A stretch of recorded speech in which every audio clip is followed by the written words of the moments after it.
One of the big issues why people do not change their identity or their money beliefs is because they believe that money is scarce, when quite frankly, it's not. When you believe money is scarce, you try to hoard it, and the issue is when you try to pull something in by force, it just pushes it away. Instead of trying to pull in money by force, instead you must attract it.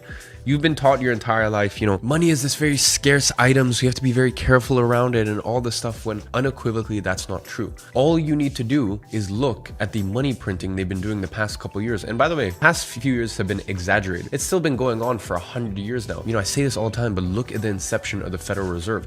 Understand where does money come from. That $100 bill that you're holding, who created that? Was it the government? Because it wasn't the government, but look into it. So we live in this world where you've got private investors that own the Federal Reserve. The Federal Reserve then gets to print money that the government borrows. And then the best part is a lot of that flows to the banks. So you've got this funny money that's backed by nothing. And the best part is then it gets sent to the banks where they use something called fractional reserve banking, which means they only need to hold a tiny fraction of those funds need to be held in reserve. So then they can take that funny money and multiply it many, many times over. The reason I say all this to you is to prove that money is not scarce, because they print it and it's backed by nothing. It's valueless. Only value is the perception, the mental perception that you've put around it. So when you start to realize the world's monetary system as we know it, then it becomes very easy to understand that money is not scarce. Money is abundant and they have proven that it's infinite. So what you need to do is hate the game or play the game. Make a bunch of this money, this fake fiat currency, and then go put it into tangible, real assets. If you look at it, quite frankly, the world's monetary system is kind of like, imagine a parallel universe, and all of the elites and leaders in the parallel universe collected all the sand in the world. And the sand is backed by nothing. You can't really do anything with the sand. The sand doesn't have too much use, but they convinced all of the little peasants that one little grain of sand is worth a lot. And the entire economy ran on these little grains of sand. Even though they're kind of useless, you can't really do much with them. All it is just the belief that that little grain of sand is worth something or can buy you something. But what happens when the curtain falls, the show is over, and people realize the sand is worthless? They've been lied to this entire time. Well, ladies and gentlemen, welcome to the world's financial system in the next 5, 10, 15 years. Which is why, if you know how to do things right over the next decade or so, you can collect all of this funny money and then buy